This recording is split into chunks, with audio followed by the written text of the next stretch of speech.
Commissioner Watzek, Commissioner Nauman, Here. Newman, sorry, Commissioner Garcia, Here. and Commissioner Vane. Here. Thank you. We have a forum, so we'll go ahead and get started. First item that we have to address is public participation. Public participation obviously enables the public to address the commission on an item that's not on the agenda. If you wish to address the commission, please state your name and address it for the record. The Arizona Open Meeting Law prohibits the commission from discussing or taking action on an item which is not listed on the prepared agenda. The commission members may, however, respond to criticism made by those addressing the commission, ask staff to review a matter, or ask that a matter be placed on a future agenda. And we're asking that public comments be limited to 3 minutes. Do we have any members of the public who would like to address the commission under public participation? Seeing none, we will move on to approval of the minutes. I have a small correction. However, before I state that, I would ask the commission members if they've had an opportunity to review the minutes and if they have any items they would like to identify on the minutes.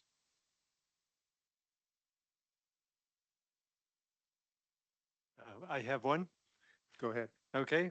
Maybe we have the same one here. We probably do. Okay. At the bottom of what I'm looking at is at the bottom of page 5 in the paper copy that we received. To read the sentence, it says, Aaron said there is a line item in the capital program to bury the Woody Mountain water lines, also is included in some grant funding requests. I guess I'm looking for clarification. I thought that was electric lines, not water lines, but.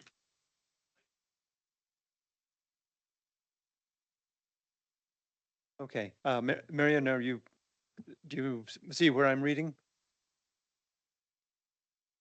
Okay. Yes. So, yeah, just to change water lines to electric lines. Thank you. I have a small correction as well, and maybe Commissioner Vane has run into this, but the letters B and N are right next to one another on a typical keyboard, and it many times leads to my name being spelled Rob Doba instead of Ron Doba, so that needs to be corrected. And for the record, Don has joined us. Welcome, Don. Are there any other corrections to the minutes? If not, I would entertain a motion to approve the minutes from the January 16th meeting. I'll move to approve the minutes. We have a motion. Do we have a second? Second. We have a motion and a second. All those in favor, please say aye. Aye. Aye. Is there any opposed? If not, the minutes have been approved. We're moving on to new business. Approved as amended, corrected. Thank you. Moving on to new business, we have a presentation on water services, resources, and conservation overview. And I believe this is going to be Tamara.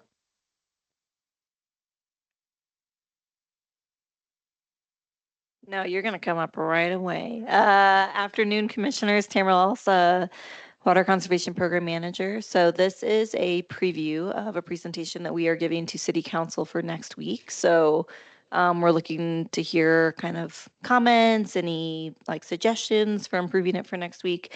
When we give it next week, it's going to be a combination presentation. Lee is going to provide the overview of the division, which is the first set of slides. And then Aaron, who couldn't be here tonight, is going to give kind of some information about water resources, and then I'll kind of bring up the tail end with conservation. So I'll have Lee kind of start out with the division overview, and then I'll take over from there.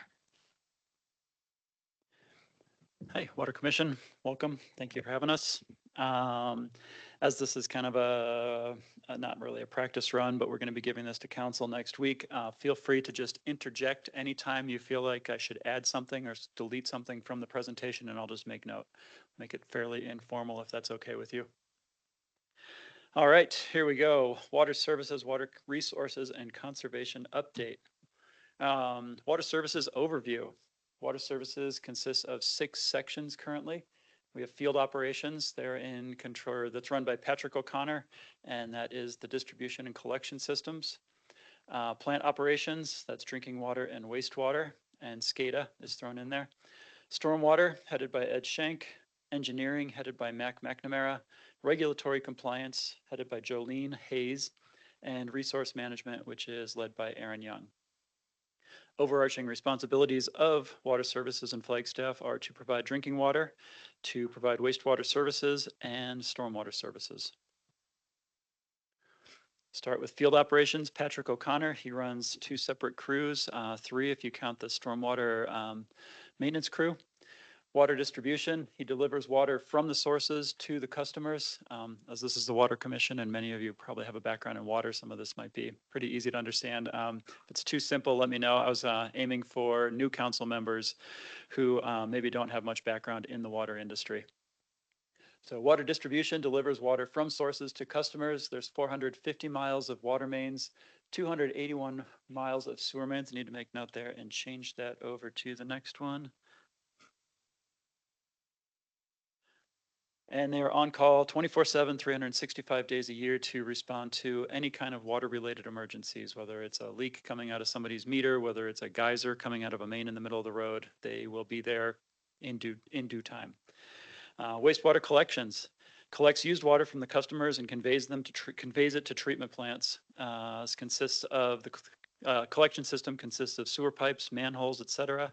And they also are on call 24/7. If there is a backup due to whether it's a big fatberg, I think is the term I've heard used before, or people flushing non-flushable wipes, or whether it's tree roots, they will be out there clearing it and then cleaning up afterwards. Plant operations, this is my section. We have 3 separate programs within that section. Water. Water is, there's 2 plants. There is the North Reservoir Filtration Plant up near the Schultz Pass Y. That is a seasonal source that only runs in the summertime when we have water coming out of the inner basin of the San Francisco Peaks. And there is the Lake Mary Water Treatment Plant, which is off of Lake Mary Road. That is one of our main sources of water for the city. It's capable of providing 8 million gallons per day of water from Upper Lake Mary. Job of the water treatment plant, oh, sorry, let me get on to well fields. We have 4 well fields. We have the Lake Mary well field, which is out south of Lower Lake Mary. We have the Woody Mountain well field, which is out towards the Arboretum. We have the well field in the inner basin of the San Francisco Peaks. So in addition to a collection gallery up there that collects runoff and spring water, we have 3 wells that are off grid. They run on diesel power, and they are able to pump water out of the ground and send it down Waterline Road to our plant. And then in the 1990s, it became more difficult to contract with the new Forest Service. Perhaps Mr. Doba, Chairman Doba, you can correct me on this if I'm wrong, because I was told this. But in the 90s, it became more difficult to contract with the Forest Service for water rights, and that's when the city began drilling wells within city limits. You're absolutely correct. All right, thank you. We have several reservoirs, storage reservoirs. The city more or less runs on a gravity system. So when production sources are making more water than needed, it pushes into these reservoirs that are up on hills. When we're making less water than needed, it drains back out. There are a couple exceptions to that with booster stations. We have some booster stations that will pull out of one of our bigger reservoirs and pump the water to higher elevations in order to provide water to those neighborhoods at the higher elevations on the outskirts of town. The job of the water section or water program is to ensure quality and quantity of the water that are needed for the city. The SCADA program is supervisory control and data acquisition. They are basically, they don't like it when I call them this, but they are basically the IT group for water services. Our system runs on radios, lots of communication equipment, digital communications, and it's their job to make sure that all of those treatment plants and all of those analyzers, chlorine, pH, everything else is communicating so that operations can see what's going on out in the system without having to drive around. They are over the IIoT, that stands for the Industrial Internet of Things. It's basically like a mini network of all those analyzers and different booster stations communicating. They are also responsible for our GIS mapping. So Corinne heads our GIS section, and she goes out, she collects data, she uploads it, and she has multiple different layers. If you want to see the distribution system, the collection systems, reservoirs, it's all there. And like I said before, they're in charge of communications. We were on radio communications up until about 10 years ago, and we've been making the transition to digital communication. Still communicates with radios, but it's on a digital basis. And then there is water reclamation, also known as the wastewater treatment.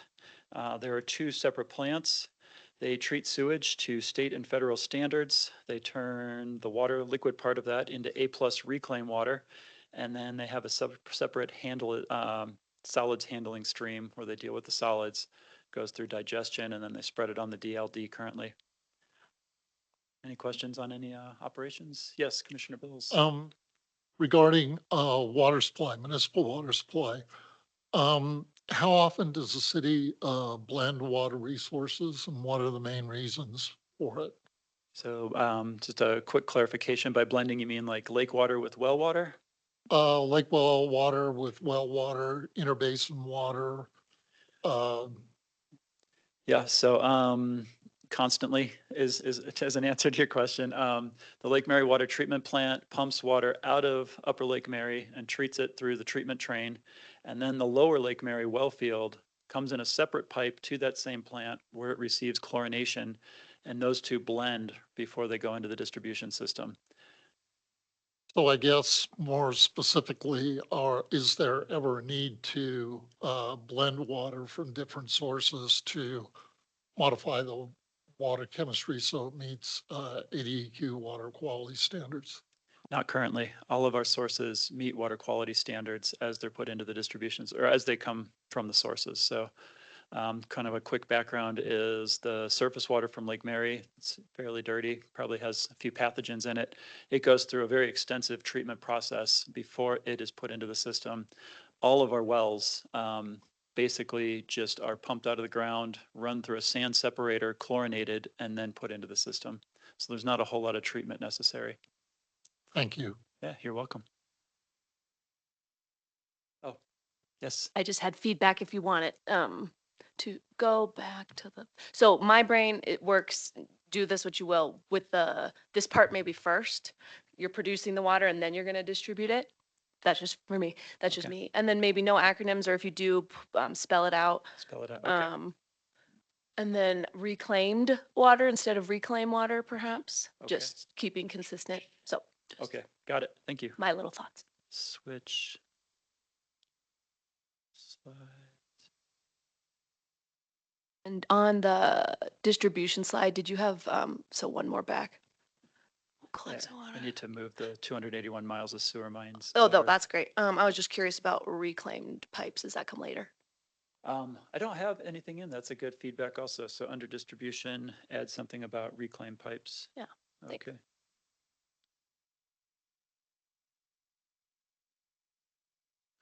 Thank you. In terms of monitoring for like pH and other things in freshwater, potable water, does that information just monitored by SCADA, or does compliance get involved in that too? So monitored by SCADA, definitely. And then I don't believe the pH is a state standard. There's recommendations for it, and we send the water into the system at about 7.75 to 8.1 pH, slightly basic, so it's not corrosive on the pipes. But I don't believe that that is a state standard that we need to abide by. Are there other water components that you monitor in 24/7? Yes, sir. Turbidity is a big one. State standards say it must be below 0.3 in 95% of our samples per month.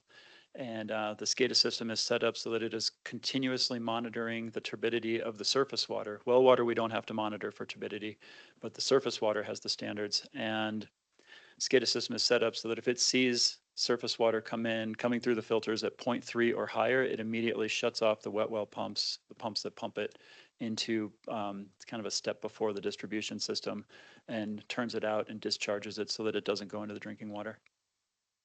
So I guess my question is if a SCADA folks are monitoring pH and turbidity, if anything exceeds, goes out of bounds, is that reported to water compliance, So, regulatory compliance? yeah, so by out of bounds, you mean exceed state standards? Yes.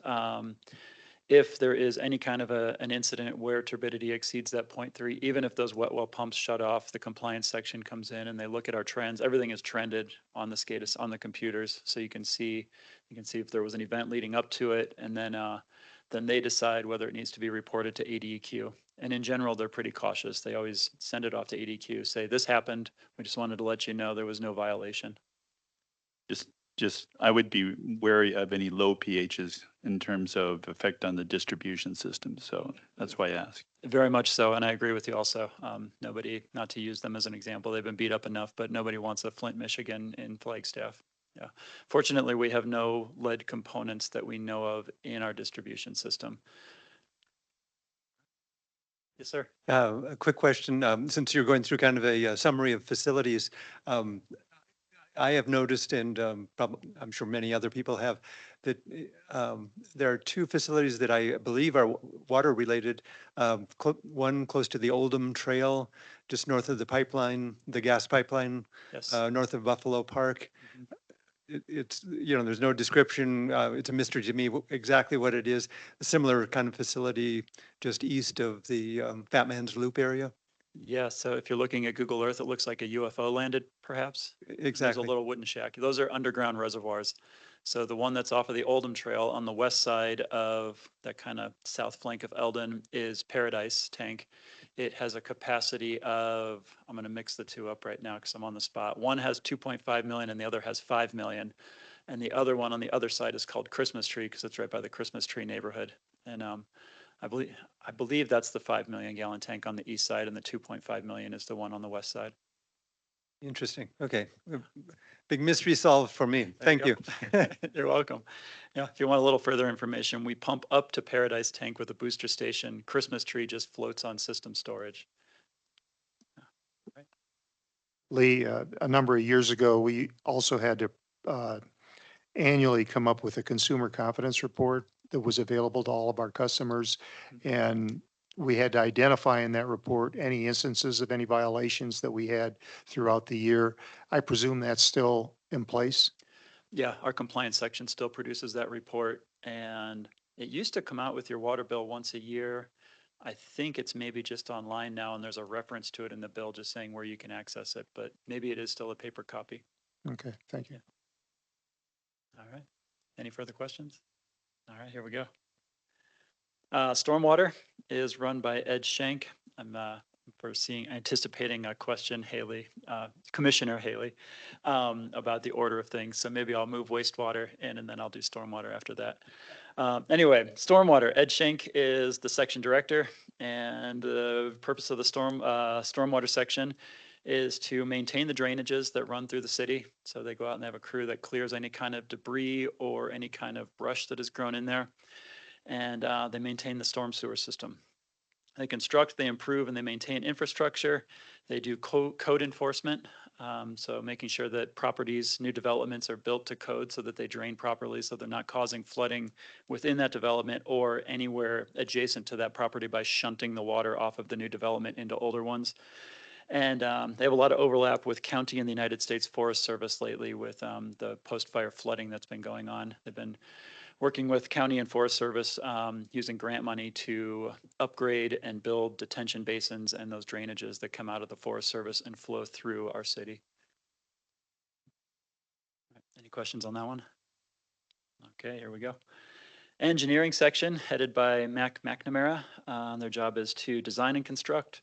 They work closely with staff. They talk to operators. They find out what's needed, what kind of upgrades are needed, any kind of rehabilitation that may be needed with our older plants. And they also work with engineering firms. So they're kind of the liaison between what the operators need and the firms that design the new plants and the new infrastructure. They design facility upgrades. They design plant rehab. They oversee construction. There's a couple project managers on that team. And they plan, review for new development. So they look at plans and they review those plans to make sure that they're meeting city engineering standards. Lee, how many staff do we have in engineering in the Water Services Division? There's Mac, there's Jackson, Justin, and Courtney. So Okay, 4. thank you. Yeah, you're welcome. Regulatory compliance section headed by Jolene I gotta change her name. I had Hayes in there on the other one. Let me change that one. That's her old name from way back when. Okay, regulatory compliance, ensure compliance with state and federal laws. We have certified labs in our treatment plants. They do water quality testing, sometimes daily, sometimes weekly, sometimes monthly. They work with the plants, and they also do testing in the distribution system. The drinking water compliance lab does 70 compliance samples per month. It's mandated by ADEQ, so it's one sample roughly per 1,000 people population. It's not an exact estimate, but that's ballpark. And they go throughout the city. They go to the far reaches. They make sure that our chlorine residual is there so that we don't have any pathogens growing in the water. They check pH, they check temperature, and they check conductivity. Conductivity is a good indicator of where the source water is coming from. The lake water has very low conductivity. There's not many ions in it. Tut Hill well has very high conductivity. There's a lot of calcium and other ions in there. So sometimes if we're having a complaint, they'll go out and they'll check the water at that address or that customer's home, and they'll be able to identify where the water came from by the conductivity. So it's just one more piece in the puzzle. They do a lot of writing and filing reports. They work with ADEQ, Arizona Department of Environmental Quality, is the governing agency that oversees water services. And they work with the plant staff and the state. If there's an issue, they want to work with the plant staff and find a correction before it becomes a violation. And they work with the state just to keep them updated on our water quality. Do we have a system for 24/7 monitoring of any components of reclaimed water that we want to keep tabs on? Excuse me. We do not have a system for monitoring reclaimed water. I know that they go out and they do grab samples. I wish Aaron was here or Jolene was here right now because they would be able to speak more clearly to this. But they do check chlorine residuals in the reclaimed water periodically, but it's not as frequent as the drinking water. It'd be like quarterly or annually. Yeah, possibly type stuff. monthly or quarterly kind of sticks in my head. Yeah. All right. Any further questions? All right. Resource management, this is Erin Young's section. So she has basically 2 components to hers. Resource management, so she does water resource monitoring, long-term water demand, and water resource forecasting. Water rights management, representing the city on regional water-related groups and organizations, manage partner contracts, and groundwater well locations. Excuse me, my voice is giving me grief right now. So Erin is the one that makes sure that our water rights are secure. And if we're adopting a new source, she makes sure that we have the water rights to that new source. And then she also sites new wells.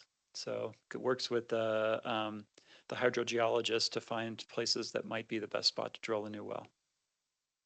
She also oversees the water conservation group, Tamara's group. And they do code enforcement. Do you want to talk about this? Okay, you're going to have more details than me.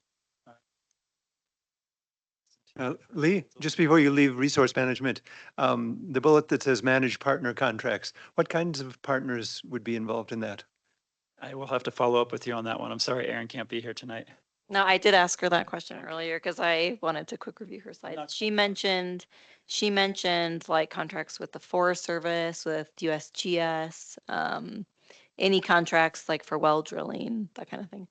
Yeah. Thanks. Yeah.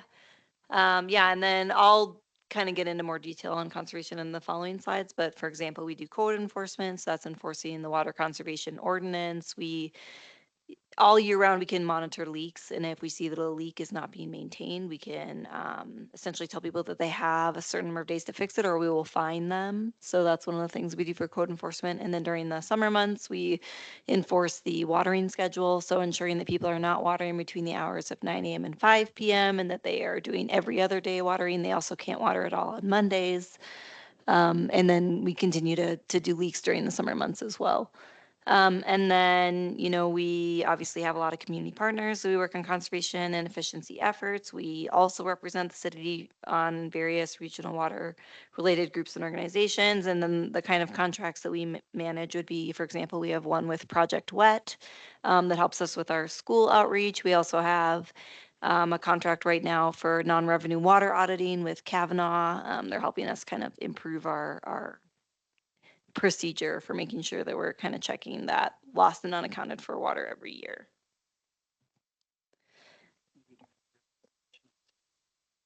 Yeah, I think maybe in theory that's Aaron's slide. But yeah, so I'm going to try to cover I have a Aaron's quick slide question. tonight. Yes, Uh, please. What percentage do you have for lost or unaccountable water? So our best estimate is approximately 10% right now. Yeah. We're trying to, I think the data validity score that we have right now for our data is like 55%. So a score of 55. So we're trying to improve that data validity score. Not to get into the weeds too much, but we recently did a project with that contractor that's helping us with it where they looked at all of our production meters and we kind of drew down the clear wells and then we had the geometry of each of the clear wells and we let it fill up. And so essentially our data said, okay, that volume should have been 10,000 gallons. And we looked at the meter and said, oh, but the meter actually said 9,000 gallons. So some of that could be errors just in meter reading. Some of it probably is leaks. So trying to just get a better sense of where are those errors. We know that there are customer meter issues. Some of the meters are quite old. Like the meter at my home, I think is from the mid 90s. So, as meters age, they're not as accurate over time. So just kind of like putting it into the buckets on, okay, we think this percentage of it is just meter errors. We think this percentage is being used by the fire department. We think this percentage is leaks and trying to figure out like what's the ideal number for what's kind of inevitable. The consultant that we're working with did say because our system is pretty high pressure that the amount of inevitable leaks is probably going to be somewhat high. And that's, just because of the topography that, you can only make a pipe so tight. So we'll kind of see like as we continue to refine it over the next few years if they have big recommendations. But one thing that's definitely going to improve is just as we continue to replace the meters, the customer meters, which, we've been pretty aggressively replacing them, that we'll see some improvements on the accuracy. Yeah. Tamara? Yes. You mentioned the restrictions in the summertime on Yes. daytime watering, and I think no watering on Mondays. Yeah. Do we still have the odd even Yeah. watering in place Mhm. based on your house number? The days Yes. and Yeah, I want to say that evens are Wednesday, Friday, Sunday, and the odds are Tuesday, Thursday, Saturday for address, based on your address. How do we enforce that? Yeah, so our team will actually drive around at various times of the day and during the week. So we try to really like scatter shot, say like, okay, this week we're going to do a Monday morning and a Tuesday in the middle of the day and a Wednesday evening and just try to look for irrigation occurring. So part of it's just like sight, what we can see from the road. I would say maybe 10 to 20% is people calling in and saying like, my neighbor is watering at the wrong time and I know it and I wake up at 3 a.m. and I hear it and it's not his day or whatever. And so we'll kind of follow up on those leads. We did have an interesting situation like in that line where it was not in line of sight to us, but the neighbor could see into their yard and was complaining about it. And so because we do have some smart meters now in the system, I was able to pull up the daily data for that meter out of the system and say like, oh, based on my analysis, like you're using this many thousands of gallons every day. And our legal team helped me craft a letter that essentially said was like, here's a reminder of the rules in Flagstaff. It's not legal to irrigate every single day. And it was not like threatening, like I'm going to fine you, but just telling you that I have the ability to, and that customer did change their irrigation patterns based on that letter. So that is kind of an emerging field. Like, what do we do with this kind of smart meter data as we see more of it? Like, at some point, will we be able to automate that and look for trends where we say, okay, this person's using 10,000 gallons a day, probably not just indoor use. They're doing it every day. Like maybe we kind of send that bulk letter to anybody that we see that kind of behavior. Do we have a I know we used to always start out, taking an educational approach with customers, talking to them and so forth. And eventually we'd get to the point where we would issue fines. Yeah. Do we still have that in place where we do that? Yeah, I would say that so we kind of do like a three strikes you're out procedure. So the first time we say like that's the friendly experience, they'll get kind of some swag items. Like we might give them like a hose nozzle if they need one, and they get a magnet for their fridge that shows them like the days of the week and what days they can water. And then the next time it's like a big warning that's like you're gonna get a fine. And then if we have to talk to them again, then yeah, I start applying the fine. I would say residential customers almost never are repeat offenders. The ones that we have issues with are commercial customers where we Oh. go in and talk to the manager of a restaurant or something and they kind of throw up their hands and say, I don't even know where the irrigation controller is, or Yeah. corporate said I can't touch anything. And so we have to kind of go back a number of times, and I'll often send like a letter to the corporate office that says like you're in violation of this ordinance and we are applying fines. And I think, when that billing person in whatever state gets the letter, I think usually they kind of get on the phone and say, I got this letter from your city, and that's when we'll see changes. But I would say almost every time if we're applying a fine, it's because of a situation like that. Maybe we apply 3 or 4 a year, not too many. Not much. Thank you. Yeah. All right, so I'm going to try to do best on, yeah. Question. Oh, yes. Um, I think this might be a follow-up to Rob's question about water meters and how often they're evaluated. And I'm just curious about that too, in terms of the rate study that was recently completed and whether or not residential water meters are part of the city's infrastructure, and, how often they're tested and actually Yeah. replaced. Yeah, so the city was partnering on an ESCO, an energy services contract where they were doing bulk replacements of things like lights and things like that. And part of that contract was they agreed to bulk test a big batch of customer meters. And so a bunch of residential meters were tested in that, and we have the data that kind of came back from that. But otherwise, unless a customer complains, we don't usually like bench test a residential meter. I think some of the bigger meters, there is more like routine accuracy testing, but basically they're just on like a replacement schedule. So, they need to be replaced. The best practice would be maybe it's 10 years or 15 years, but obviously we have many in the system that are older than that. And so I think we're on like an aggressive timeline to kind of get as many meters as we can up to this like new ultrasonic standard, which is much more accurate. So the complaint would come from the resident noticing that their water bills Yeah. getting to be astronomical. Yeah, see, the interesting thing is usually the error goes the other direction. So the meter slows down over time, and they're using more than they're getting billed for. But what we'll often see is someone will have a leak or something and they'll get a huge bill and they'll say, there is no way I use this much water. You need to test this meter. And that's usually a situation where we got a bench test. And they actually do charge a fee to the customer for that test. Thank you. Yeah. Tamara, do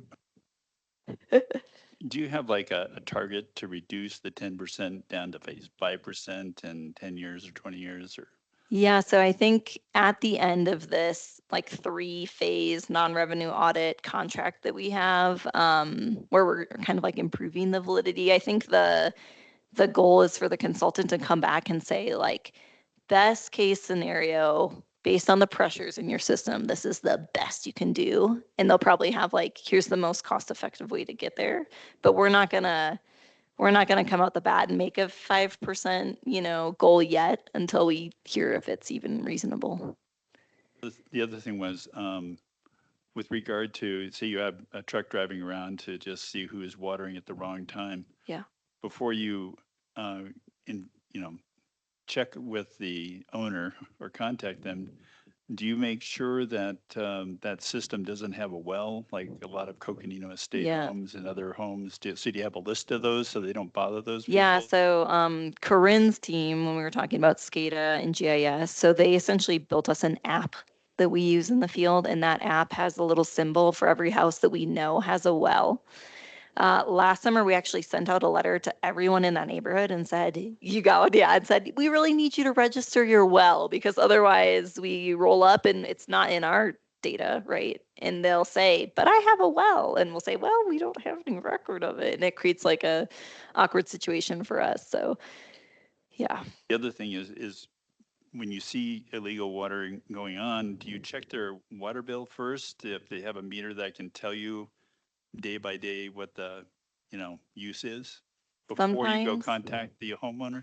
No, so when our staff is in the field, they'll often just, if they see it happening right then and right there, they'll look at the app, they'll see if we have registered that it is on a well or not. They might check and see if it's on the reclaimed system. So that's like another layer of complexity, is technically reclaimed water is not subject to the same restrictions. And if, none of those boxes are checked, then they're, in theory, going to knock on the door right then and try to have that like chit chat with the customer. Sometimes, we have to do more of an in-depth analysis of like irrigation trends, especially if a neighbor's complaining and saying, if it's like a he said, she said, they're doing it every day and they say they're not, we might like look at the trends. But I would say that's more of an action that we take when we're doing like a leak analysis for someone and not just for irrigation. But we do have like a program that we've been running for the past few years where we'll provide these irrigation consultations to someone if they are a little bit overwhelmed at their bill. And then our team will actually measure the turf. They'll say, okay, well, based on the amount of square feet you have, you probably are overwatering by 30%. They might look at, how the system is running, if it's like spraying into the street or the sidewalk. So we can kind of provide a little bit of coaching on like how to reduce if they are stressed about it, and encourage them to maybe invest in like a reduction of turf too. Yeah. Yeah. Tamara, Yes. I know we don't have a lot of residential reclaim customers, but the ones that we do have, are they under the same watering restrictions in the summertime? Like time of use? Yes. No. So for whatever reason, the water conservation ordinance is only for potable water. Now I know that as of last week's council meeting, the city council, or actually maybe that was earlier this week, yeah, on the 18th, the council did say that they are interested in pursuing more conservation efforts with reclaimed water. So might be a conversation coming up Could be. shortly on whether or Might be something not. to think about. Yes, exactly. Yeah. It would make our lives a lot easier if the reclaimed water was also under the same time of use restriction, because it does make it tricky for us to sometimes enforce. Rob, you look like you want to say something. Yes, I'm curious, do the day and time of use regulations apply to schools and parks? Now you're really getting into all the nitty gritty of my life. Yeah, so we had some like complaints last year about Seacrest was, I guess, watering in the middle of the day. And we tried to talk to their principal and he was like, this is your fault. Your parks department is the one who's in charge of my meter. I guess the parks manages some of the schools because of like agreements that we have for sports. So we tried to talk to our parks department about like, well, this is potable water. Most of the parks are on reclaimed water, so it's not always applicable, but there are a handful, including Seacrest, that are on potable water. And so we tried to have a chat about like how can we try to live by the letter of the law as much as we can so that we don't get complaints from the community saying, hey, you have this rule and you're not following it. And their kind of pushback on that was that, parks and those types of spaces have a layer of complexity because sometimes they have events that are taking up the field for 3 or 4 days in a row, and then they're playing catch up, so they need to water for 3 or 4 days in a row. I think they seemed pretty agreeable that it never makes sense to be watering in the middle of the day. It's just not very efficient for the plants, and you're losing so much of it to evaporation. So I think that they are in agreement that they're not going to ever be doing that unless it's like a maintenance issue, but they probably will still be doing like 3 or 4 days in a row here and there. And I'm just going to try not to make anybody too cranky about it. Yeah. Okay, so Flagstaff's water supply over time. Hopefully you are somewhat familiar with this because Erin said Brad and she presented some of this information somewhat recently, but you can see all the different supplies over time showing up on this chart. So the one at the bottom, the orange one is Inner Basin Spring, and then kind of the greenish one above that is Upper Lake Mary, and you can see like some of the well fields coming online over time to kind of show like our total water portfolio. Aaron wanted to point out that up to 2/3 of the water is essentially being like pulled from outside of the city limit. So it's not just, pumping inside the city, but the lake and a lot of the well fields are not inside the city limit. And she also wanted to note that most of our water resources are located in forested landscapes that are, vulnerable to wildfire. So just something to consider. This is showing Just for, I think that's the best graph in the Water Commission report. this one. That Okay, one right there. You okay. can talk about all kinds of stuff on That's that your favorite. graph. So you very useful. It kind of hurts my brain, so I'm glad that it speaks to you. So there's a map here showing like the geology of the area and where the well fields are. It's showing, the rock layers where we find, various aquifers. As you know, the aquifers in this area are very deep, other than the few kind of like perched ones like in Coconino Estates. I had her try to explain to me this blue and green thing, and she was saying that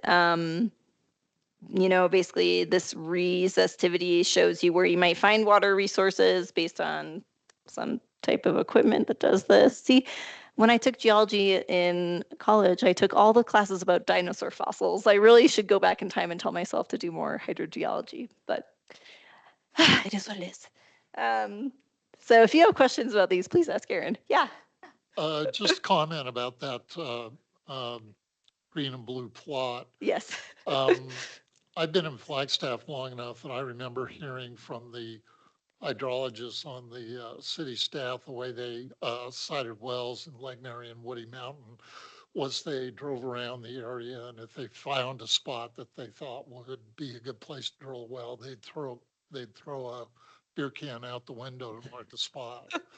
This is called CSAMT. It's Controlled Source Automagnetotelluric survey. It's electromagnetic survey. It's a way of getting a view of the subsurface from the surface without evasively poking holes in the ground, doing seismic surveys, setting off explosives.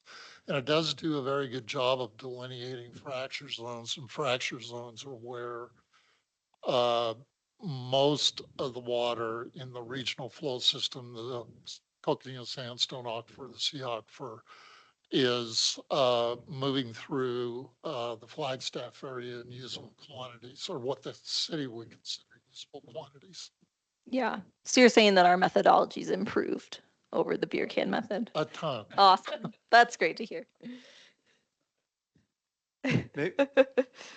One other question on that slide, and maybe Tamara, if you can handle it, or Bill, Don Bills may Yeah. be able to. The subtitle here says challenging hydrogeology for deep groundwater yield. What is the message that we're trying to convey with this slide? Yeah, I mean, in I would what guess that sense she is wanted everyone to know that, one, it's very deep and we maybe can't always predict the types of yields that we'll get once we drill down 2,000, 2,500, 3,000 feet, that like if we've got these fractures that sometimes it's, rapidly draining away from the site, feel free to add in. The other issue that I believe Aaron is trying to show with these illustrations is the fact that uh, once you get below a certain level, all the bedrock is saturated. But there are certain areas that allow water to move more rapidly through the rock, and consequently, those are the areas that get targeted for high well yields. It's the difference between what's called primary permeability and secondary permeability. Primary permeability is just the permeability of the bedrock in the interstitial spaces between the grains. Secondary permeability are those fracture and fault zones where the rock has been broken up enough to release and allow much more rapid flow of groundwater through the area. So you have a variety of different EM methods, one of which is shown on the slide, but you also have pretty basic geologic mapping that looks at the geologic formations in the area and the structure throughout the area that helps characterize or define where your development of groundwater potential is going to be greater. Guess I'm just partly questioning the verbiage here. I read that and I actually don't know what it's trying to say. Is it saying it is challenging here, or I think it with all the is, yeah. fractures and permeability, is it easy here for it to flow? I think it is challenging. Yeah. Lee. Yeah, I mean, I haven't worked with too many well drillers, but they said that this is one of the more difficult places to drill in the state of Arizona because of the underground geology. And as Commissioner Bills was saying, the best place to drill is in a fracture. That's also the least congruous part of the formation, so you have a much higher chance of collapsing and losing your tooling downhole. It's the best place to drill for yield, but it's the worst place to drill from the perspective of a driller. And I'm sure Ron can speak to this too with his experience. I think challenging is a good word to have there, no matter how much we have advanced in, the testing that we do to site wells and so forth. You never know what you're going to get until you get that hole down in the ground, so. Good, yeah, thank you. Of course. So as you know, we have a 100-year designation of adequate water. So in 2009, council directed staff to get that designation, and in 2013, they obtained it. That's something that we've done voluntarily, but allows us to, kind of do long-term planning of water resources.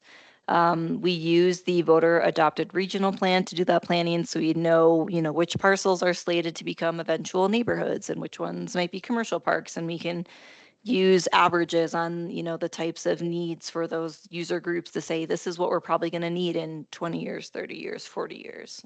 So we produce some use projections, which I'll pull up some graphs on the following slides.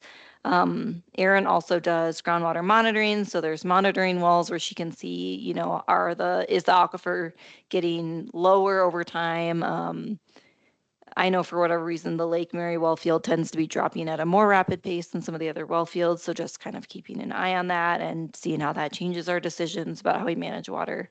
And then obviously I'll get more into conservation, but that's also a resource we can rely on. So we've got kind of projections on how use is changing over time, and we can kind of rely on that as like a resource for the future. And you often say conservation is your cheapest supply, right? Just conserving what you're already producing is a good management practice. So you can see this like is one of the base scenarios. You can see kind of like the stacked water supplies and the population going up over time. So like this, scenario shows that in approximately 2048, a new water supply is needed. And, we'll have to decide, what is that, what's going to fill that future need? By that point, are we going to be interested in investing in additional treatment of reclaimed water to create additional supply? Are we going to, be building that big pipeline and bringing water over from Red Gap Ranch? So just kind of keeping that future need, keep an eye on that. And conservation, so these graphs kind of show how conservation can reduce that need for an additional supply. So the graph on the left here shows like the base case where we didn't do any additional conservation. And then the one on the right shows like the accelerated conservation that we're anticipating through the implementation of the water conservation strategic plan. So we're still seeing like a need probably in that like 2047, 2048 timeline. But in this kind of best case scenario, the need is much smaller. That little like brown triangle is smaller in this case than in kind of the base case. So yeah. One question for you or for Aaron or for Lee, perhaps. Yeah. Just so the council members don't get complacent and say, well, 2048, I can go back to sleep. It might be interesting to put the range in there that Brad Hill identified through his recent study.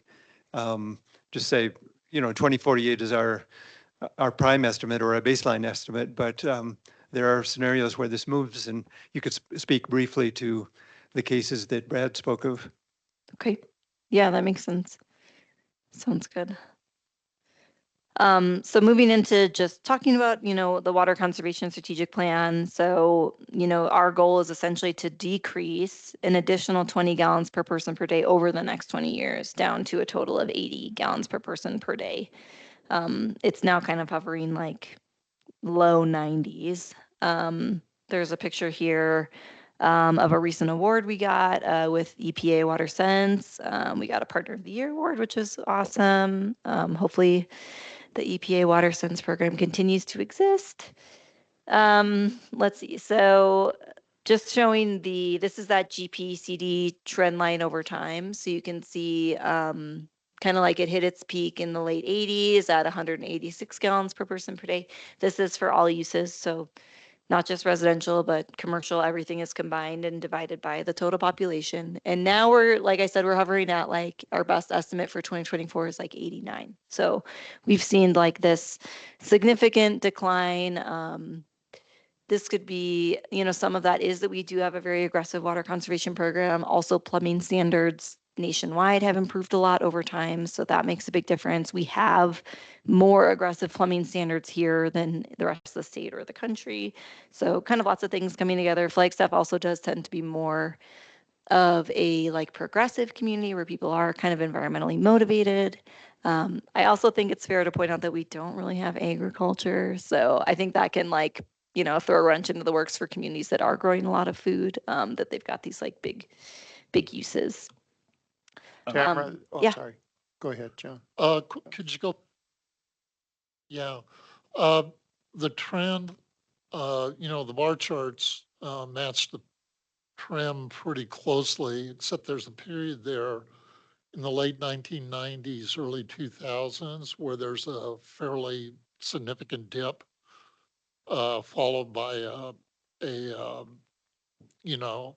significant recovery above the trend line. Yeah. I can't think in my mind of why that might have happened, and I'm wondering if that's something that you or anybody else. I could explain. Yeah, I'll have to dig into the data, but I would guess that it had to do with weather, that there was like a period of wet years, because, obviously a big chunk is outdoor use. And then this area, like in the early 2000s, when you see this peak, that was actually a situation where we were bumping up against our ability to meet the demand. So I think it was a number of dry years in a row, and people were using a lot of water outside. And that was when like our conservation efforts, like obviously we passed the ordinance in the late 80s, but we didn't really start heavily enforcing it until after that peak because we were having trouble meeting demand. And so, yeah, hopefully Yeah, that, thank you yeah. for jogging my memory. It's Yeah. part of that decadal drought that started in about 95, 96, and is a lot of people would consider it to be still ongoing. Yeah.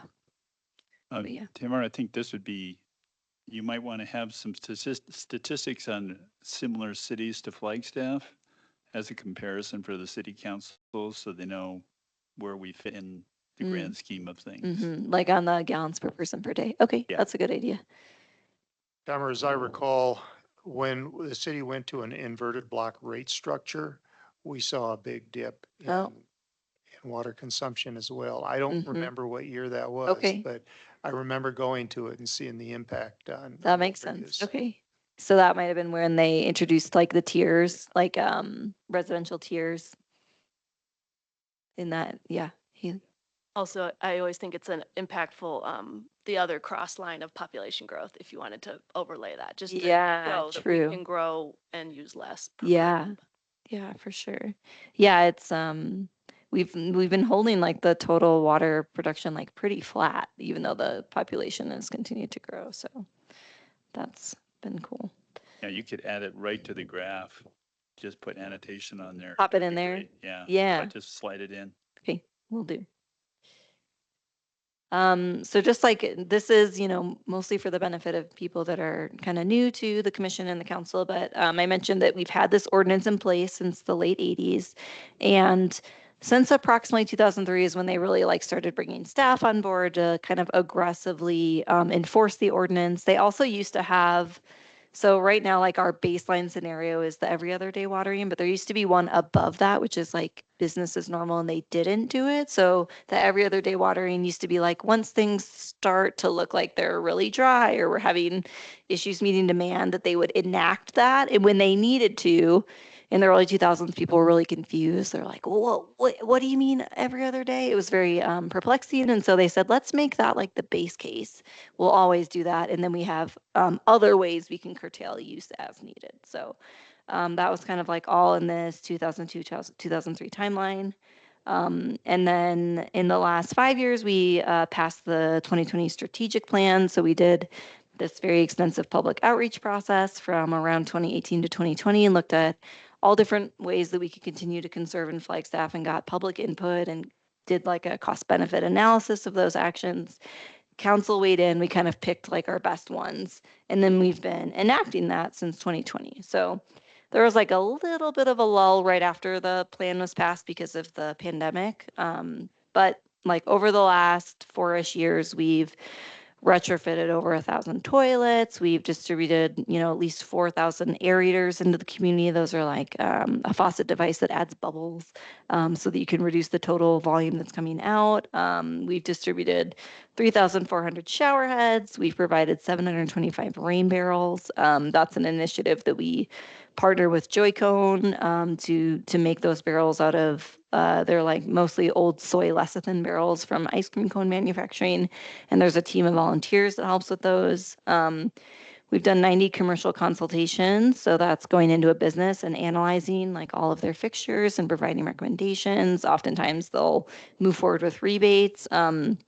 50 residential consultations where we go into a home and look at all of their fixtures and again provide recommendations on if they need to fix leaks or if they could get rebates. Our team has seen 600 water violations over that period. So that's those conversations that we're having with people out in the field about watering at the wrong time or fixing an ongoing leak. We also track how many people we talk to when we're like out tabling or out in the community. So we've talked to 14,000 people over the past 4 years out and about. And we've done all that with just 2 full-time staff and 3 part-time. So I think we've done a lot. We have some things that we're like continuing to implement. So one thing that's kind of on our work plan is looking at code changes. So making revisions to the plant list, making sure that like the plants that people are using in new developments are appropriate for Flagstaff and that they're not potentially an invasive species. Kind of continuing to change the landscape guidelines. I'm sure you've seen in the newer developments that it is not very common for turf to be put in. So kind of like continuing that trend. We've also been considering whether or not we should have water sense. That's that EPA program requirements on various fixtures. So toilets, for example, Flagstaff has a more aggressive code. You can only install a toilet that's 1.3 gallons per flush or lower, but the requirement is not that it has to be water sense certified. And that's like essentially the sister program to Energy Star, where they like really look at the efficacy of the fixture as well and make sure that you don't have to double flush. And if it's a shower head, that you're actually going to get the shampoo out of your hair. And um, just making sure that when they put their stamp of approval, that it's a fixture that actually works well. I actually did like a very interesting conversation a few years ago with one of their engineers about how they do that like rigorous testing of fixtures. So we have that like up on the city website if people are interested.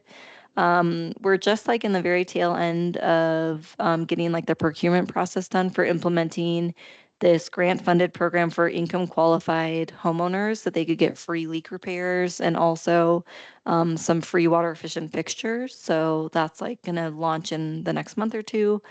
As I mentioned, I've been working on a non-revenue water audit program. We got some grant funds from WIFA to implement that. So that's been ongoing. And obviously we just implemented some rate changes. So also just observing the trends, like how are the customers reacting to more expensive water? Tamara, Yeah.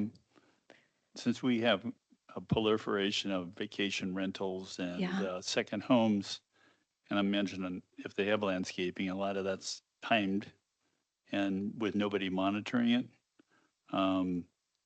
Do you think we're wasting water in the city and during a rainstorm, these things come on or during a wet period when they aren't needed? Is there any thought that maybe there could be a sensor of, moisture, soil moisture, Hmm. to turn a system off and offer that to whoever owns these places to Mhm. not be watering when it's not needed, when they're not, there's nobody around to monitor what's going on. Yeah, I don't know, Emily, do you feel like popping up and just chatting into the microphone and announce yourself? Hi, I'm Emily Melhorn, Water Conservation Specialist. During our irrigation consultations, we do offer a rain sensor that does shut off the system when it's raining. And that also works for a little while on either end until it dries out and the system closes again. It's a manual system. So yeah, but of course, people do have to know about our consultations and, sign up for one. Yeah, so that's a device that you can just add, right, to your existing controller. You don't have to replace the whole controller. Yeah. So there is like something you can add to essentially make a controller weather sensing. And obviously we often encourage people to invest in weather sensing controllers. Um, we have like a little bit of money every year on innovation. So sometimes we'll like ask a customer to try out like a new piece of technology and see if it kind of changes their behavior and their consumption. So I think that's something we've done a couple of times. I do think sometimes it's complicated when we pull up at a house and nobody answers the door, right? Because it is like a vacation home or a second home, and we go back a second time and the original violation's still hanging there, right? Like they haven't even been to the house and we're going again. So sometimes in that situation, we'll go into the billing system and try to pull up like a phone number or an email address for that customer and say, hey, by the way, we've been to your house twice. You're actually watering every day. You can't, and try to like get the conversation going with some of these residents. Another layer of complexity is some of these areas like country club, there might be HOAs where they're not allowed to get rid of their turf. So like hoping to move that needle so that an HOA can't require you to have turf that you don't really want is kind of like another long-term big picture goal. There have been a few times where the state has like tried to move legislation to say that HOAs can require that, and it has never passed. But I would love to see that so that there's an option for people to have a different choice if they want it. Yeah. I have a question. You mentioned smart meters earlier. Can you expand on where that fits into the picture? Yeah. So I think we're at like 50 to 60% of the system is like on AMI capable meters, but we don't have like a fixed network yet to read them in real time. So the best that we're doing right now with those meters is like spot checking. So if a customer has a complaint, I can go and deep dive into their data for them and say like, oh, I can see your daily reads, but we're not like aggressively monitoring that data right now. We are having like a number of conversations about what software is out there that we could, have a computer combing through this for us. And then, I would say that probably in the next 10 years, we'll get to that point where we are able to do more like real-time reads. And I think that's really going to elevate, one, it's going to give customers way more opportunities for like leak alerts, like real-time leak alerts. We talked about how we want that to be like an opt out, not opt in. Like you just get a leak alert if you've given us a phone number or an email address.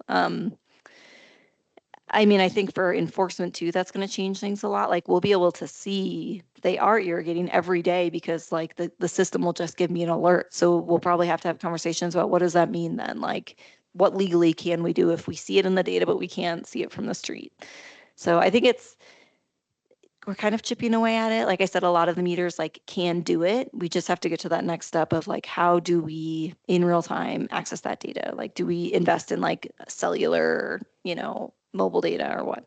Got it. Yeah, I'm just curious, big picture from the whole water services department, if that's like a goal to get to AMI. And I'm late to the conversation, being new to the Yeah, water committee. yeah. So if you guys have discussed that, apologies. I mean, for me, it's a big goal, but I mean, maybe Lee, if you want to weigh in on like how accelerated you think that can be or should be. I mean, I think our customer service team is also a big piece of that conversation. I'm still side of things, so I can't say that I have an opinion yet. Yeah, I mean, I think like the previous director Jones was very like, well, like, if we're doing a triage, what's like the biggest burning fire and maybe it's not the AMI. I don't know. Like we're trying to figure out like what can we do the most economically, like what's going to happen on its own, like the meters already, like we're replacing those as fast as we can. And, like what would the investment be to get all of them like cellular capable and does that make sense? So, I mean, I would love to see it ASAP, but kind of hard to say. I'll just make a request. Like, I mean, I think that's a very interesting, good technology that we should, as the Water Commission, keep an eye on, and I would be supportive of just throwing that out there. Yeah. And then I just want to give you guys kudos for the work on the grant-funded programs. The WIFA Water Conservation Grant Fund is a great opportunity. You guys have taken advantage of that. That's fantastic. And then it just got 14 million more dollars allocated to it. So that's an exciting opportunity if there's more need. Great. Thank you. So that's the end. I think like council kind of wants us to be more like in the 30 to 45 minutes long range, but I think they won't have as many technical questions. So I don't think we're necessarily like too flush on the information, but would welcome any other like thoughts on or suggestions, just so that we're, our thought is that we wanted to give them kind of the big picture overview of like what's the water department and how does conservation play a role. Yeah. Where we can point to the future, like smart meters were just mentioned, that could ultimately save a lot of water in the city, and that could make further improvements like a bill, having to put in another well. It could push that off into the future, which is saving a lot of money. But each part of your presentation, you might think about, well, what are we thinking about for the future? Yeah. Okay. Thanks. Ron? Um, Oh, Don. go ahead. Can we go back to violations, Yeah. for, a second? Um, Just leave it on this one. yeah, that's a 4-year period, 600 water violations. I mean, that works out to 150 per year, but I doubt that it's actually 150 per year. Do you have any kind of, or have you looked at, whether or not there's, trends there, not only within that 4-year period, but maybe compared to the last couple decades, if you have the data? Yeah. And could maybe show that on a graph? Okay. Is Yeah, I that mean, too part of the much, or- complexity is sometimes for us, like it could be a staffing too. Like if, for example, during the years of the pandemic, there was like requests to like curtail spending as much as possible, and we weren't able to hire any part-timers for that summer. So the violations for that year are like artificially low.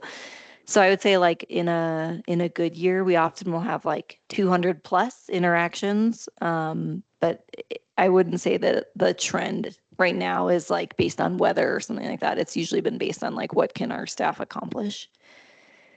And honestly, I mean, if I had to guess, like the number of people that we are interacting with that are violating is probably a very small portion of the total people that are, because we can't see into backyards. So maybe that's, another reason why, AMI and smart metering is going to really elevate it, because we'll be able to see those trends for the things that are not visible to us. One of the ways that I look at, conservation is using information like violations as kind of a metric Yeah, as to whether or not the message is getting out there totally. in a consistent manner. For sure. Yeah, and I'm sure you realize that, one thing that makes Flagstaff tricky is that it is probably a little bit more transient than some other communities. Like, you've got like homes changing hands maybe in the past more rapidly, or students or whoever, like they're renting. And so the number of people that you're having to reach new that are here for the first time is maybe higher than some other places. But yeah, I agree that it's a good assessment of if they understand it or not. Thank you. Yeah.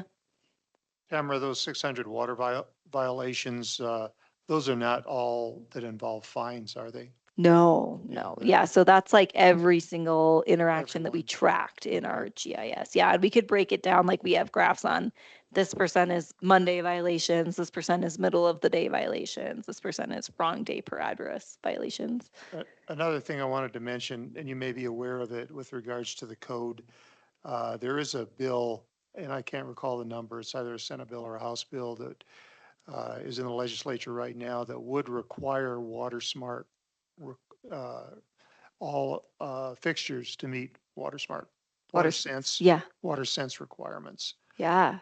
I mean, I think, what is the name? Do you remember the name of that community down? Sierra Vista. Yeah, Sierra Vista has had a requirement for all of their fixtures to meet water sense standards for a while. So they've kind of like set the precedent in the state that it is very possible to do it. Several other states do have that standard. I think Texas, maybe. I don't know. Yeah, it's kind of patchy, but I think it's very doable, and I think it would be very beneficial to Yeah, see that. it's just that I don't know if it's going to make it through the legislature, Yeah. but Oh my gosh. it is down there. I noticed it a few days ago when I was reviewing some of the bills. Yeah, I mean, the federal administration is kind of indicating that they don't want to see efficiency standards. So it's, I guess, hopefully those programs don't get eliminated, because I think that would be really tricky for areas that have passed legislation saying that that certification is required. Suddenly, if you have to pivot to that certification doesn't exist anymore, that would be very difficult. So anyway, And we would have to hope that the water sense program stays intact. yes, exactly. Yeah. So, Yeah. thank you. Rob? Any other questions for Tamara? Rob? Yeah, did you- yeah, a couple here. It strikes me that this might be a good opportunity for you to speak up to the council about any code changes that you might like to see.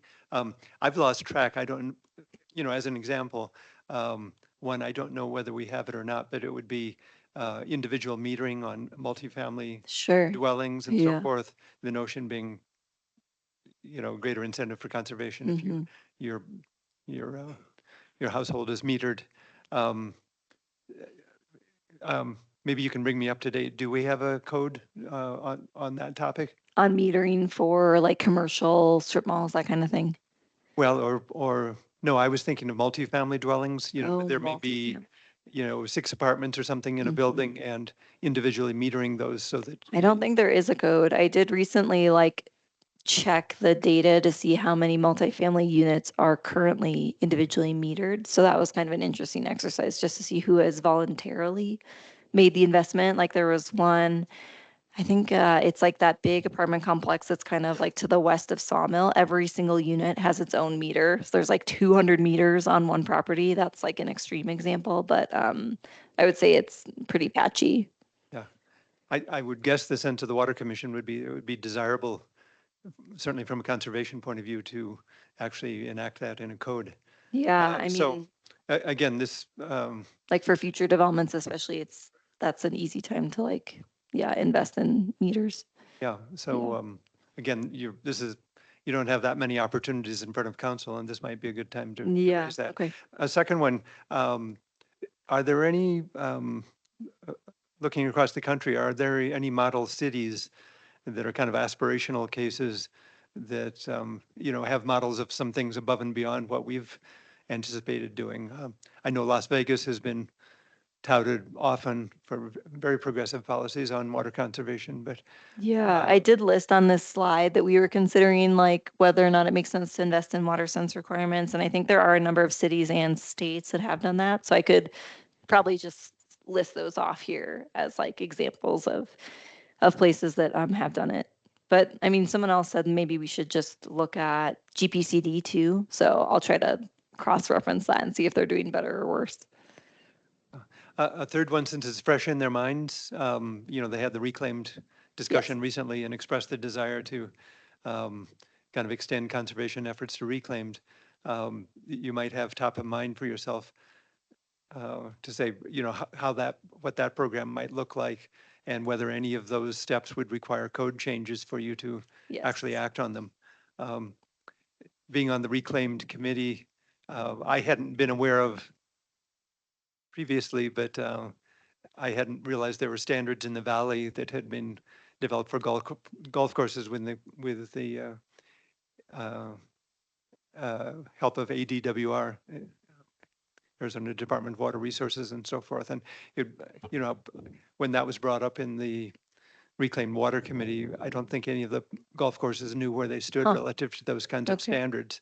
Yeah. And so, that might be a starting point. How do we compare with our counterparts in the valley for those kinds of things. Mhm. We may be better, simply because we're dealing with lower temperatures and don't see as much evaporation. But anyway, that would be a benchmark to look at, and you might want to be prepared to respond to that. Yeah, that makes sense. Do you see that as like something that we would talk about during the supply conversation, or would that be like during the kind of like what's coming down the pipe part of the conversation? When you say supply, you mean Erin's part, or? Yeah, like kind of tail end of her talk, or do you think it would be like here's other things that we are doing or are considering doing? In my mind, that would fit in the conservation portion. Okay. Because that's kind of a new initiative they're in Mm. essence asking for. Yeah. Okay, sounds good. I'll noodle on that. Finally, since I live here, I never stay in motels here. I know. Yeah, me either. If I went to any motel in Flagstaff, do they all have in their restrooms, bathrooms, you know, please use the water you Water is need, but more, precious. yeah, I water's don't know, precious. maybe Emily, do you want to pop up? Emily does more of the like in the field work with the commercials, and she has been to a number of the hotels to kind of assess. Our biggest water savers for the hotel consultations that we've done, we've really focused on that the last several years. It's been a lot more efficient shower heads. Aerators in the bathroom sinks have been a really easy win for us, and more efficient toilets.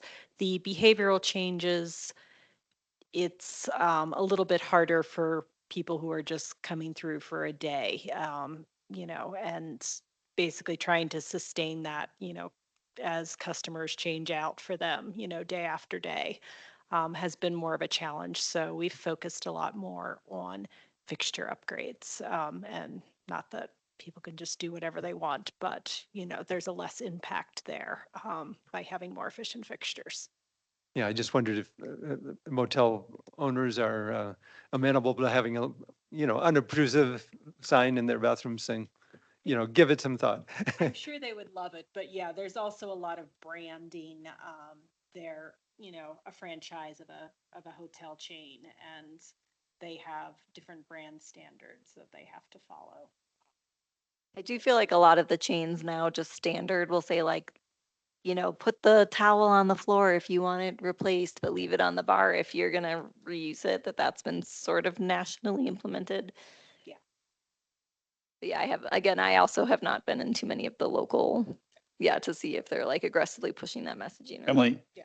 do you have any data for hotels you've consulted with versus hotels you haven't consulted with in terms of their water consumption changes? We have a marketing strategy where we look at their consumption.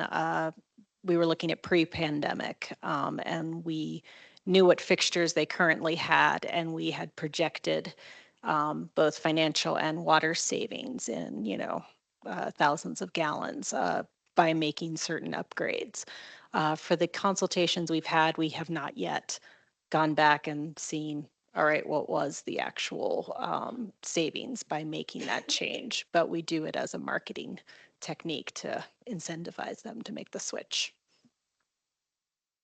Yeah, I think we do some of that like spot checking over time. Our like the consultant that helped us write the strategic plan did kind of gently say like, don't go in the weeds too much on like obsessing about every intervention because that location could change hands or they could change their marketing strategy. Or, you know what I mean? There can be like these other confounding factors. And they recommended that we look at like each kind of sector over time. So like look at the trends of hotels over time, look at the trends of restaurants over time, and try not to like give yourself an ulcer on looking at like each project. But I do think it is like a fun like reflection to see like, okay, did we like see these, So savings we add up the projected? total number of beds in the city Yeah, and yeah. compare per Yeah. bed, what are we doing? Yeah. Or room or whatever. Exactly. 2025 could have a lot of people who just like to take 45-minute showers. That I don't know. happen, Yeah. Hard to say. We'll see. Well, thanks for the time. Oh, yeah, I please. had just one more thing. Yeah. Maybe we could add how many customers you have, whether they're residential or commercial. Like a total breakdown of like the kind of user groups or something. Okay. That's easy to do. Yeah. Any other questions? If not, Tamara, Lee, Emily, thank you so Thank much. you. Wonderful presentation. Very good. Okay, let's move along to the next item on the agenda. We have old business. We have none. It takes us to informational items, two from the chair, commission members, or staff. Let's start with Don. Do you have anything? Yes, I do. I actually attended the city council meeting on Tuesday because one of the discussion items at the meeting was fire and water preparedness for the city of Flagstaff. I think Rob Vane might have been there digitally, and most of the staff that you see here now were also at that meeting.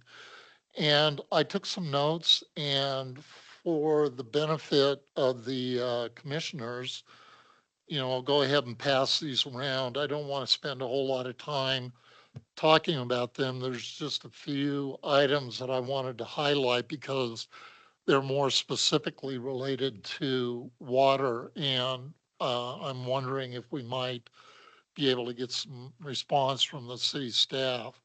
Um, the city fire chief did a really good job of summarizing the fire resources or fire response resources in and around the city of Flagstaff. He was leading a group of people from city fire, the city police department, city water, as well as some county staff members, but notably absent during the discussion were the federal partners, U.S. Forest Service in particular. And I'm sure that all of you can imagine the difficulty that federal cooperators are having just dealing internally with their own management and staffing issues under the current administration, let alone being able to attend meetings outside. Um, but fire chief did ensure the council that the fire department is still in close communication with federal partners and has co-op agreements in place to share resources on an as-needed basis. You can read the whole list of notes that I have here uh, in detail at your leisure, but there are a couple of items that I wanted that I had questions about. The city fire chief broke his discussion into two main programs, the Ready, Set, Go program and the 5Es program that are, I got the impression were kind of industrial standards for most municipal community fire systems or fire departments. And uh, under the 5Es, they're broken down into engineering, enforcement, education, economic incentive, and emergency response. And under engineering, he made several comments related to uh, water needs and water availability should a fire develop, uh, either in the city or in the urban wildlands interface.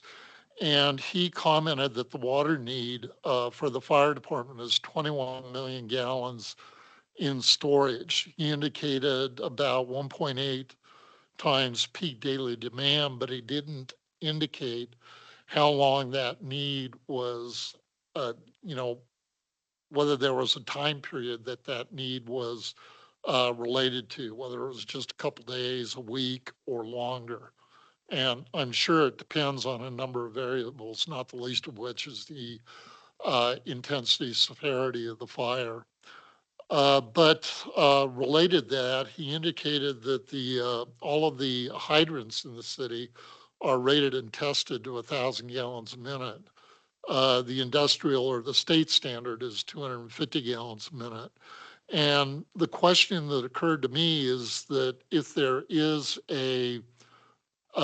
significant fire in the city involving multiple buildings, or a fire in the city wildland interface, how long or how many fire hydrants can maintain that flow rate for how long of a period of time before you get into a situation that occurred in multiple cases in the LA area just over the last month or so, where the hydrants didn't have enough pressure in them to force water out to where the needs were. Is that something that the staff can respond to? Thank you, Commissioner Bills. Commissioner Vane had a very similar question in an email earlier in the week. And the small correction is that we have not tested them at 1,000 gallons per minute. We have had NCS engineers come through in our infrastructure master plan, and they've done modeling that shows that they can produce 1,000 gallons per minute or more. Some of the hydrants in our system can produce 3,500 gallons per minute. And as far as having multiple hydrants running off of one main, or if it happened in Pacific Palisades where we had mains that were compromised because they were melted through and seeping out of the ground or blowing out of the ground, we have not done modeling that shows that. It's an unknown at this point. Yeah, and in fact, the fire chief made the comment, no municipal system in the United States that has done any kind of, that is able to handle a conflagration like what occurred in the LA area over the last couple of months. And, they are getting to be, particularly in the western US, more and more common. If you think about California in particular, you can tick off a list of a dozen or more fires, starting with the Oakland fire, moving through the Santa Rosa fire, the Redding fire, the Paradise fire, Chico fire, and then down into the LA area where there have been multiple fires that have been very difficult to manage. Um, so economic incentives, one of the things that was mentioned is that the fire department does evidently have some grants available where they can provide funds available to qualified homeowners for tree removal. It's all part of developing that defensible space that everybody talks about a lot. And then they also have some funding related to water resource, actually the Water Resource Protection Fund, which is more geared toward watershed maintenance. And I'm sure that's probably been used in the Lake Mary area. So, and let me see here. The only other thing that I would maybe encourage the commissioners to do is look on the city's website, specifically the city council's webpage, because what they were going to do was block out that part of the council meeting related to this fire and water awareness discussion, and make it available on the webpage for anybody that wanted to access it, look at it, to get a better and more detailed idea of what some of the issues and long-term solutions that the city fire department and the water department are looking at to provide a little bit more security for a community like Flagstaff that is very intimately associated with the wildlands around it. So that's just a comment for your information. Great. Yes, I attended that virtually as well. And it was a real good meeting. Thank you, Don. Haley, anything? Nope, nothing to add. John? Yeah, the other thing along the lines of, was it brought up in that discussion about how use in the Forest Service is going to be managed in watersheds for the city of Flagstaff, like the south side of the peaks, north side of Mormon Mountain, those areas that if it burns, it creates The chaos in comment was forests. made that there was nobody from the Forest Service at that meeting. Oh, gee. And, Well, yeah, but Lee, do you know anything about Forest Service plans? I don't know anything specific. We did pass the Flagstaff Watershed Protection Plan several years ago. Voters passed it. There has been some thinning done in the Newman Canyon area, and there's been some done on the face of Mount Eldon in that Schultz Creek drainage area to hopefully mitigate the risk of fire so that post-fire flooding doesn't affect us. But, I think considering the conditions we're having this winter of extreme dryness, it would behoove the city to start looking into cooperating with the Forest Service and saying, okay, we need to think long-term, limit vehicle access into the south side of the peaks, Schultz Pass area. We've got to do everything we possibly can to prevent any kind of major fire on the south side of the peaks. And it looks like we're going to have a bad season, and now is this time to start preparing for that. So- I agree, it has been a dry winter, and in the post-presentation discussion with council, that was brought up, like concerns about should we have just a set date when the forests close? Should we close the forest to vehicles only, or should we close it to vehicles and foot traffic? So that there was discussion within the city, but whether it's happening with the Forest Service or not, I'm not aware. Yeah, being a user of that area quite a bit, almost all the untended fires I've seen up there have been related to vehicle traffic, camping, which I think they've eliminated from that area now. And perhaps better signage. There's a lot of things they could do at this point, and the city should be pushing them because, you know, what happens on their land is going to have a very detrimental effect on our land if they don't manage it well for fire. I agree. They did have a small part of that presentation was put on by the police staff. And they, during the summertime, they do flyovers with helicopters and drones. They map where people are camping, and then they go out and they talk to them, and they actually file a report. They say, these are the people that are present in this area. They talk about the fire danger. It's trying to be preemptive for those people who are, I don't know what you want to use the word. It's not really camping. They're living in the woods. Yeah. That's all I had about it. I'm just worried. Yeah, I think that it's a large community concern this year with the dry winter and what happened in LA. The other thing is I've got an email from Rod Lind, who is the manager of the Snow Bowl, and he would like to set up a meeting with the Water Commission and possibly the council, and kind of an informational meeting at the Snow Bowl. I'll just read it. The agenda might include lunch, welcome, and introductions, a tour of the facility, pump house, reservoir, snowmaking equipment, presented by our mountain manager and snowmaking manager, so everybody could understand where that reclaimed water goes and how it's used. And if you think it's a good idea, we can further explore this. So, commissioners, comments on that? That sounds like it would be a great opportunity.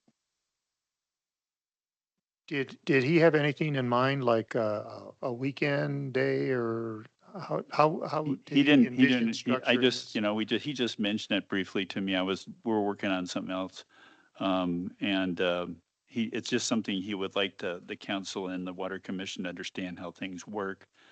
I was thinking, well, it would have been good. I don't think he wants it on a weekend, probably a weekday. If it's something that the majority of the commission could manage to get away for a couple hours on a weekday or something like that. So would that work Fine for with ski most of the season, which commission? is probably going to be pretty short this year anyway. Yeah.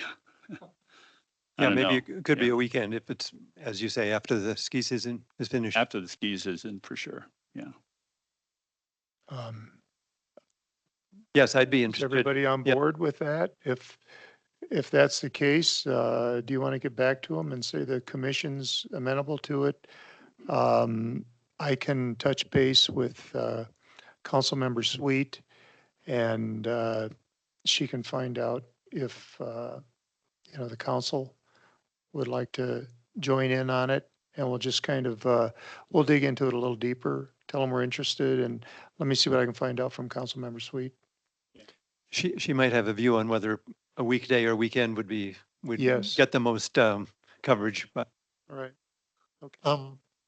I'm just curious, are there any issues with the Water Commission doing a, for lack of a better term, field trip like that?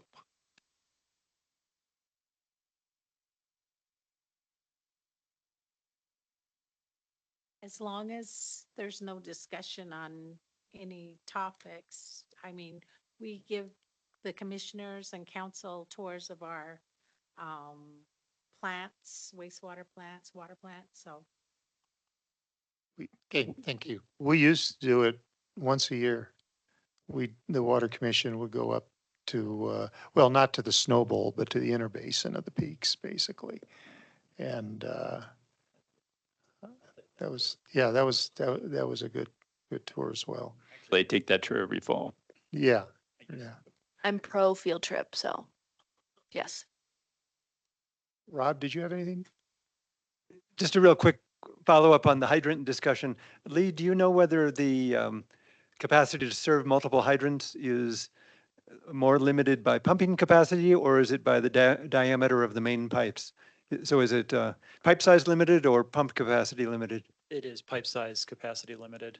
Yeah, our pumping capacity, I mean, I guess to look big picture, our pumping capacity is how we keep the reservoirs full. But then once the reservoirs are draining into the system, it's dependent on the pipe size. Okay, so that, yeah. Well, so that suggests to me that would be hugely expensive to increase the capacity of the system by, putting in larger pipes. If it was just a matter of pumps, you might be able to do that more easily, but that's a big deal. Yeah, it's always a balancing act. That does remind me of one other question I had. There was mention of 3 different pressure zones within the city. And I'm wondering, how those different pressure zones impact, the rate at which the fire hydrants can produce water, particularly if they're being heavily used. Yeah, thanks for the question. There's more than 3 pressure zones, and the pressure is kept. I wish Patrick O'Connor was here to speak to this, but it's generally between about 55 and 120 psi in those zones. But because Flagstaff is a mountainous terrain, if you're at the top part of that zone, you're going to have less pressure than at the bottom. But even at the top parts, you should have at least 55 psi, to the best of my understanding. Thank you. Yeah. Rob, anything else? Matthew, anything? Okay, that takes care of our informational items. And I found out at our oh, Lee? Sorry. I'm not used to the protocol. Is it okay if I speak during the informational session? Absolutely. I'm not used to the protocol either, Lee, so. Okay. Commissioner Vane had 3 questions in his email, and I was just wondering if you wanted me to address those now or if sending you the email earlier was sufficient. I saw that came in today. I haven't really had a full chance to review it. We've kind of talked about the hydrant one. We did. Not kind of, we did talk about the hydrant one. The one might be the open reservoir question. If you could expand on that, that'd be great. I can, yeah. So the question was, Lake Elaine used to be a lake. It was an open body of water that firefighting efforts could use as a water source. They could bring those tactical helicopters in, suck water out of it, and then fly over the forest to fight the fire. Lake Elaine is now in a lawsuit with the HOA. It's no longer being kept full, so it is no longer a source that we can use to fight fires. But in response to your question, at the old treatment plant, the North Reservoir Filtration Plant up near the Schultz Pass Y, there are 2 basins that were constructed to harvest water and hold it before it went through the plant. Those are no longer used for potable water. One of them is completely decommissioned. It doesn't hold water at all. The other one, it's a 50 million gallon reservoir. And at some point, ADEQ came in and said, if it's over 20 millions, you need to maintain it as a reservoir, and this is a dam. So the city cut a notch in the side of it to make it hold 20 million gallons. So it currently holds 20 million gallons of water, and it is kept full by when those springs and the snowmelt start happening in the inner basin. There's frequently either not enough water or it's fairly turbid because it's scouring the pipe as it first comes down in the springtime. So crews will turn that water out, they'll shunt it off into that 20 million gallon reservoir and keep it as full as possible. So through fire season, helicopters can dip out of it. And I've been with Water Services for 12 years, and I know they've done it at least for 2 firefighting efforts, possibly more. So they are fully aware that it's there, and we cooperate with them to have access so they can have ground crews there to chase birds away before the helicopters come in and whatever else they need to do. I was actually wondering along those lines, since we don't have that reservoir in the southeast side of town, if there had been any thought in terms of stormwater and reclaimed water working together to create retention basins and to recharge aquifers, but also to store water in case of fire. Good question. I had a discussion with Ed Schenk, our stormwater section director, last week or 2 weeks ago. There has been some chatter about that. There's no plan set in stone. There's no working with engineers at this point. But the idea of using, like you said, those detention basins to at least recharge aquifers. And in a good snow year, they could potentially hold water for firefighting effort. They could hold it through May and June if needed. But as you know, real estate in Flagstaff is a precious resource. And Commissioner Vane, did you want me to address the other question? Okay, fair enough. Okay, thank you. All right, sounds good. I appreciate it. Thanks, Lee. Okay, I think that about does it. I understand from our last meeting that we do not need a motion to adjourn. I have about 5:44. With that, we will adjourn today's meeting. Thank you all for coming today.